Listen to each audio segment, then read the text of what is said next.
जीवन की उत्पत्ति सबसे मौलिक है लेकिन सबसे कम समझ में आने वाले विषयों में से एक है।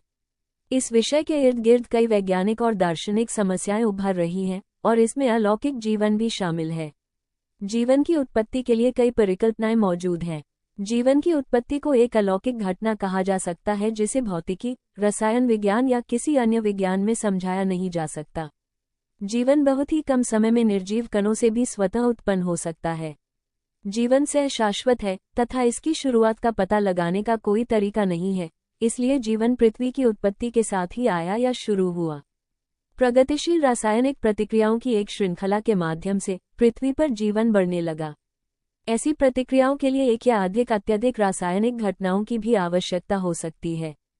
पृथ्वी पर अस्तित्व का पहला जीवित रूप, जिसकी तिथि लगभग 3.22 बिलियन वर्ष है, नीला हरा शैवाल साइनोबैक्टीरिया। इस जीवाणु का अस्तित्व पश्चिमी ऑस्ट्रेलिया में लगभग 3500 मिलियन वर्ष पुरानी चट्टान में पाए जाने वाले जीवाश्मों से सिद्ध होता है। हालांकि साइनोबैक्टीरिया को आमतौर पर शैवाल के रूप में संदर्भित किया जाता है, लेकिन ये शैवाल नहीं है। ये प्रोकैरियोटिक जीवन रूप हैं जिनके लिए कोशिकाओं में अंग और अलग अलग नाभिक नहीं होते हैं। यह विशेषता इस प्रकार के जीवन को बैक्टीरिया और आर्किया से अलग करती है। बैक्टीरिया और आर्किया काफी मजबूत और कठोर जीव हैं। वे गर्म, ठंडे, नमकीन, अम्लीय और क्षारीय वातावरण में खुद को अनुकूलित बनाए रख सकते हैं।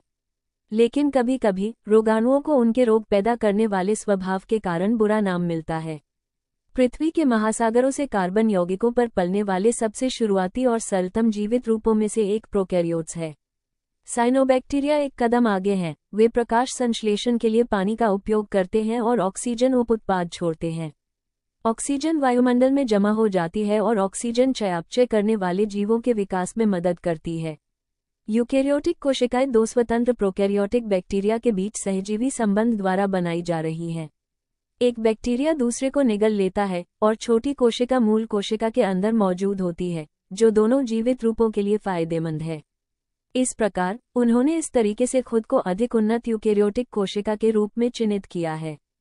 जीवन की उत्पत्ति का रसायन संश्लेषण सिद्धांत। एआई ओपेरिन के अनुसार सुदूर अतीत में पृथ्वी पर जीवन की उत्पत्ति रासायनिक पदार्थों के कुछ संयोजनों के माध्यम से हुई, जो सब जल में घटित हुए। लगभग 5 अरब साल पहले पृथ्वी की उत्पत्ति गर्म गैसों और कई रसायनों के वाष्पों से हुई थी। ये धीरे धीरे ठंडे हो गए और एक ठोस परत बन गई। शुरुआती वायुमंडल में कोई मुक्त ऑक्सीजन नहीं है, लेकिन ऑक्सीजन का एक बड़ा हिस्सा अमोनिया, जलवाष्प, मीथेन और हाइड्रोजन से बनता है। पृथ्वी की सतह पर होने वाली भारी बारिश के लिए पृथ्वी में जल निकाय बनाए जाते हैं। मीथेन और अमोनिया वायुमंडल से जल निकायों में घुल जाते हैं। इस प्रकार इस पानी से कई नई रासायनिक प्रतिक्रियाएं होती हैं और यह एक नया यौगिक प्रदान करता है जिसे अमीनो एसिड भी कहा जाता है, जो पुनर्संयोजित होता है और प्रोटीन और न्यूक्लिक एसिड जैसे जीवन के जैव अणुओं का उत्पादन करता है।